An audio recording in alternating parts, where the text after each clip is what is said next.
जेलों विच गैंगस्टर लड़ रहे ने, मर रहे ने, कारण की है, वजह की है?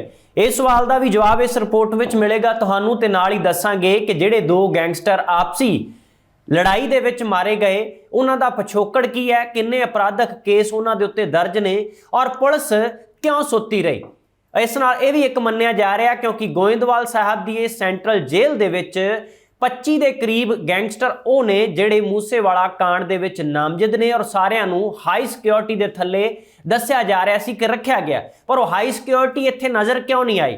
इस तो पहला भी कई बार इन्हां दी आपस में झड़पां हो रही ने।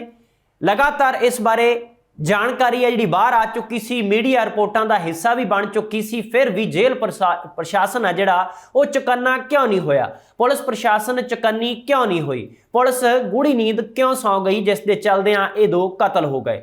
हालांकि इस मसले दे विच जज्बाती हो के लोगों के वल्लों ये टिप्पणियां जिहड़ियां आ रही ने कि चंगा होया जिस तरह का अंजाम इन्हां ने दिता सी उस तरह का इन्हां दा आपस विच हाल हो रहा है और मर खप रहे ने।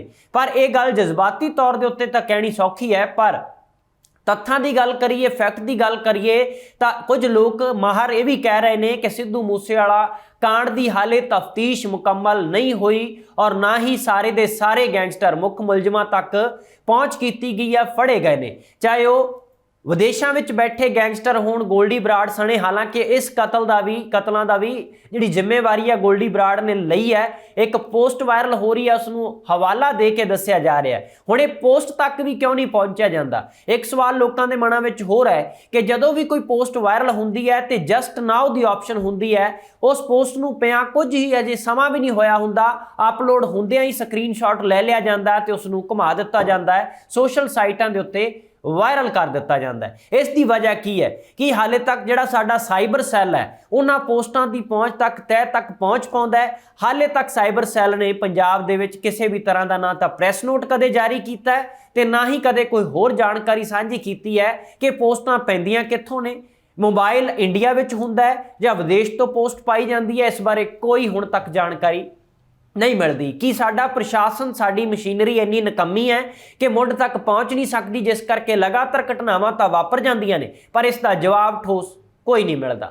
हालांकि इस कतल कांड नूं जिहड़ी गैंगवार कही जा रही है, शब्द वरत्या जा रहा जेल दे विच, इस विच एक गल कही जा रही है कि इन्हां दी आपसी चढ़ाई दा रौला सी। जग्गू भगवानपुरिया लॉरेंस बिश्नोई ग्रुप के जिहड़े एसोसीएट मैंबर ने आपस दे विच भिड़ जाते हैं, एक दूजे की चढ़ाई का मसला सी, पोस्टां पा के जिम्मेवारी भी लई जा रही है तो एक दूजे नूं धमकियां भी दित्तियां जा रही ने कि कतल का बदला तो कतल ही हुंदा है ते कतल किया जाएगा। इस तरह दीयां पोस्टां भी वायरल हो रही ने। इन्हां पोस्टां की भरोसेयोगता कितनी है कि सचमुच ही उन्हां ग्रुपां दे वल्लों पोस्टां पाईयां गईयां ने, जे पाईयां गईयां ने ते कित्थों पाईयां गईयां ते जिहड़े पाउण वाले ने कि वो इस विच दोषी नहीं कि शरेआम धज्जियां उड़ाईयां जा रही ने, शरेआम पोस्ट पा के ये कह लिया जाता है जिम्मेवारी ले ली जाती है पर उसके उत्ते कार्रवाई करने की गल आउंदी है तो जीरो दिखती है।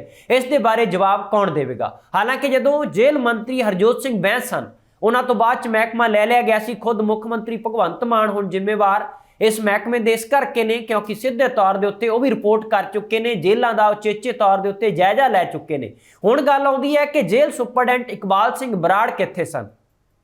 उन्होंने इस मसले दे विच जिहड़ियां पहलां आपस में झड़पां हो रही सन कि सख्त नोटिस लिया।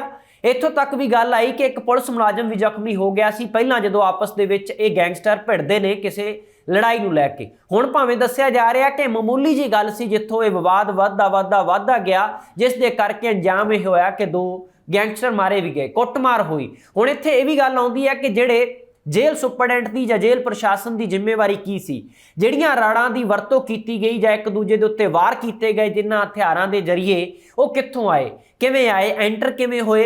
हालांकि नशीलियां गोलियां फड़न की गल हुंदी है तो 1 जनवरी का ही केस है जिहड़ा रिपोर्ट होया, जिहड़ियां कि हज़ारां की गिनती में नशीलियां गोलियां गोइंदवाल साहब जेल दे विचों फड़ियां गईयां सन।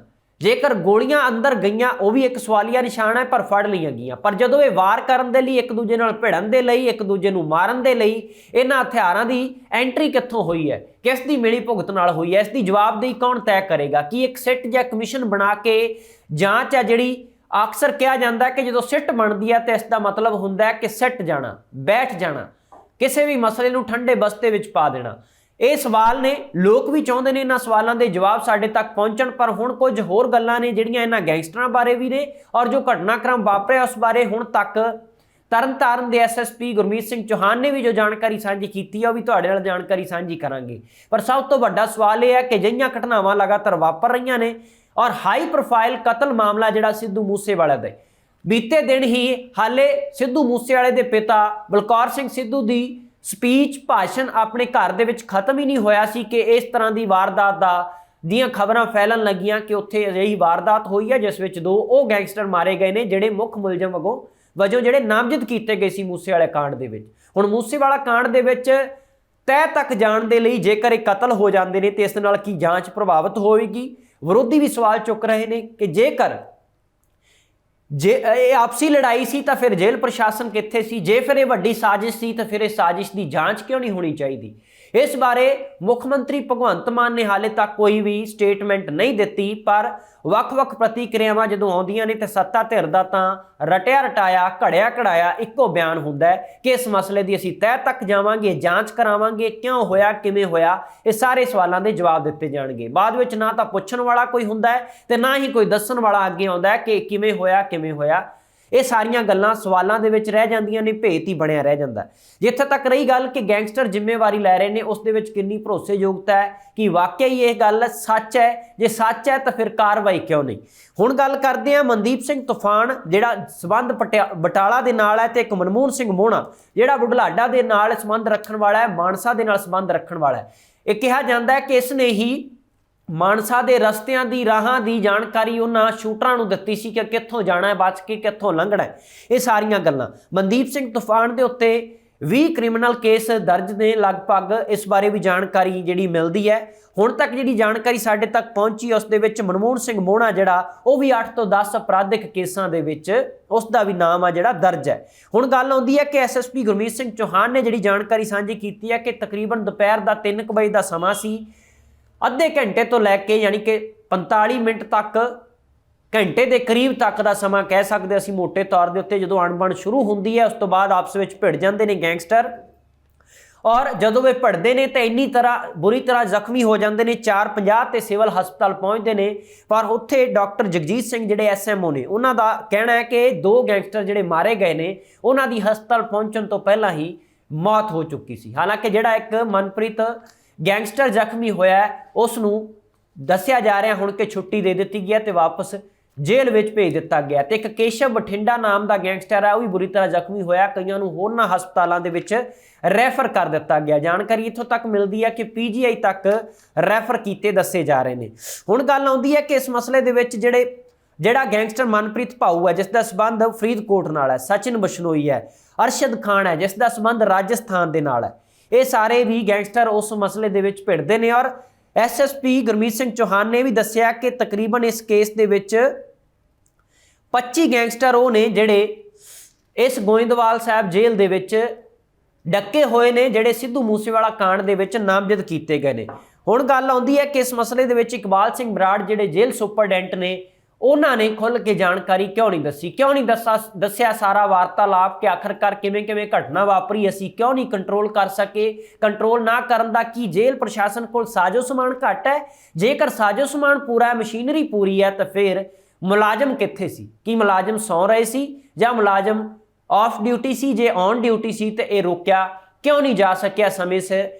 ਕਿ ਇੰਨਾ ਹੀ ਜੇਲ੍ਹਾਂ ਦੇ ਵਿੱਚ ਪ੍ਰਬੰਧ ਮਾੜਾ ਚੱਲ ਰਿਹਾ ਤੇ ਬਾਹਰ ਕੰਟਰੋਲ ਹਾਲਾਤ ਕਿਵੇਂ ਕੀਤੇ ਜਾਣਗੇ? ਹੁਣ ਗੱਲ ਕਰਦੇ ਹਾਂ ਕਿ ਇੱਕ ਕਰਕੇ ਕਿ ਇਹਨਾਂ ਬਾਰੇ ਜਿਹੜੇ ਗੈਂਗਸਟਰ 2 ਮਾਰੇ ਗਏ ਨੇ। ਇਸ ਮਸਲੇ ਦੇ ਵਿੱਚ ਮਨਦੀਪ ਸਿੰਘ ਤੂਫਾਨ ਬਾਰੇ ਜਿਹੜੀ ਜਾਣਕਾਰੀ ਮਿਲਦੀ ਹੈ, ਇਸ ਦੀ ਗ੍ਰਿਫਤਾਰੀ ਸਤੰਬਰ 2022 ਦੇ ਵਿੱਚ ਕੀਤੀ ਗਈ ਸੀ। ਮੂਸੇਵਾਲਾ ਕਤਲ ਦੇ ਲਈ ਹਥਿਆਰ ਮੁਹੱਈਆ ਕਰਵਾਉਣ ਦੇ ਇਸ ਦੇ ਉੱਤੇ ਇਲਜ਼ਾਮ ਨੇ ਮੁੱਖ ਮੁਲਜ਼ਮ ਵੱਲੋਂ ਨਾਮਜ਼ਦ ਕੀਤਾ ਗਿਆ।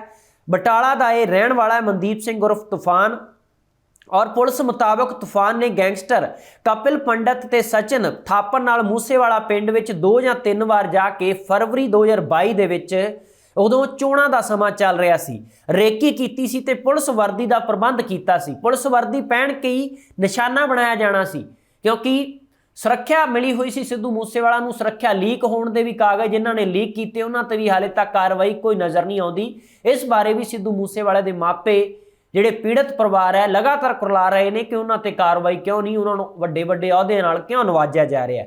ਅਜਿਹੀ ਕਿਹੜੀ ਗੱਲ ਹੈ ਕਿ ਸਰਕਾਰ ਨੂੰ ਇੰਨੇ ਪਸੰਦ ਨੇ, ਇੰਨੇ ਚਹੇਤੇ ਨੇ ਸਰਕਾਰ ਦੇ ਕਿ ਸਿਕਿਉਰਿਟੀ ਲੀਕ ਕਰਨ ਵਾਲਿਆਂ ਨੂੰ ਵੀ ਤਾਜ ਬਖਸ਼ੇ ਜਾ ਰਹੇ ਨੇ, ਪਰ ਸਾਨੂੰ ਇਨਸਾਫ ਨਹੀਂ ਦਿੱਤਾ ਜਾ ਰਿਹਾ।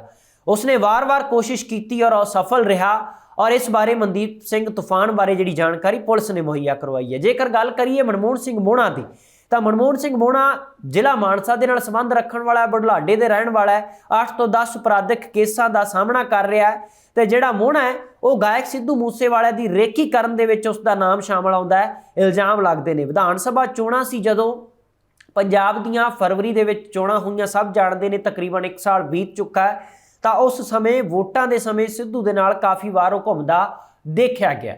ਇਹ ਜਿਹੜੀ ਗੱਲ ਹੈ ਪੁਲਿਸ ਦੇ ਰਿਕਾਰਡ ਦੇ ਵਿੱਚ ਹੈ, ਸਾਰੀ ਪੁੱਛਗਿੱਛ ਵੀ ਕੀਤੀ ਗਈ ਹੈ। ਇਲਜ਼ਾਮ ਇਹ ਹੈ ਕਿ ਇਸਨੇ ਵੀ ਰੇਕੀ ਕੀਤੀ ਹੈ। ਹੁਣ ਰੇਕੀ ਕਰਨ ਵਾਲਿਆਂ ਕੋਲ ਹੋਰ ਕਿਹੜੇ-ਕਿਹੜੇ ਗੁਪਤ ਭੇਦ ਸੀ ਜਾਂ ਸਾਰੇ ਬਿਆਨ ਦਰਜ ਕਰ ਲਏ ਗਏ ਸਨ, ਜਿਹੜਾ ਚਲਾਨ ਵੀ ਪੇਸ਼ ਕੀਤਾ ਗਿਆ ਉਸ ਮਸਲੇ ਦੇ ਵਿੱਚ, ਜਾਂ ਹੋਰ ਵੀ ਕਈ ਕੁਝੇ ਭੇਦ ਸੀ ਜਿਹੜੇ ਰਹਿ ਜਾਣਗੇ, ਇਹਨਾਂ ਦੀ ਮੌਤ ਦੇ ਨਾਲ ਹੀ ਉਹ ਖਤਮ ਹੋ ਜਾਣਗੇ ਕਿ ਇਸ ਤਰ੍ਹਾਂ ਦੀਆਂ ਵੀ ਗੱਲਾਂ ਨੇ। ਹੁਣ ਗੱਲ ਆਉਂਦੀ ਹੈ ਕੇਸ਼ਵ ਬਠਿੰਡਾ ਦੀ। 29 ਸਾਲਾਂ ਦਾ ਜਿਹੜਾ ਕੇਸ਼ਵ ਬਠਿੰਡਾ ਹੈ, ਇਸ ਘਟਨਾ ਦੇ ਵਿੱਚ ਸ਼ੂਟਰ ਪ੍ਰਿਆਵਰਤ ਫੌਜੀ ਦਾ ਜਿਹੜਾ ਨਾਮ ਜ਼ਿਕਰ ਆਉਂਦਾ ਹੈ ਵਾਰ-ਵਾਰ, ਕਸ਼ਿਸ਼ ਤੇ ਉਰਫ ਕੁਲਦੀਪ ਜਿਸ ਦਾ ਨਾਮ ਹੈ, ਉੱਥੋਂ ਨਿਕਲਣ ਦੇ ਵਿੱਚ ਉਸਨੇ ਮਦਦ ਕੀਤੀ ਸੀ ਤੇ ਸ਼ੂਟਰਾਂ ਨਾਲ ਸਾਰੀਆਂ ਰੇਕੀਆਂ ਕਰਵਾਉਣ ਦੇ ਵਿੱਚ ਸਾਥ ਦਿੱਤਾ ਸੀ। ਲਾਰੈਂਸ ਬਿਸ਼ਨੋਈ ਤੇ ਗੋਲਡੀ ਬਰਾੜ ਤੇ ਹੋਰਨਾਂ ਨਾਲ ਇਹ ਮਿਲ ਕੇ ਇਸ ਨੇ ਸਾਰੀ ਜਾਣਕਾਰੀ ਦਿੱਤੀ ਸੀ ਔਰ ਸ਼ੂਟਰਾਂ ਨੂੰ ਮਾਨਸਾ ਜ਼ਿਲ੍ਹੇ ਦੇ ਸਾਰੀਆਂ ਸੜਕਾਂ ਰਾਹਾਂ ਦੇ ਬਾਰੇ ਜਾਣਕਾਰੀ ਦਿੱਤੀ ਸੀ। ਔਰ ਇਹ ਵੀ ਮੰਨਿਆ ਗਿਆ, ਇਹ ਵੀ ਜਾਣਕਾਰੀ ਪੁਲਿਸ ਦੇ ਕੋਲ ਹੈ ਕਿ ਉਹ ਆਲਟੋ ਕਾਰ ਆਪ ਚਲਾ ਕੇ ਸਿੱਧੂ ਮੂਸੇਵਾਲਾ ਦੇ ਸ਼ੂਟਰਾਂ ਨੂੰ ਫਤਿਆਬਾਦ ਲੈ ਕੇ ਪਹੁੰਚਿਆ ਸੀ।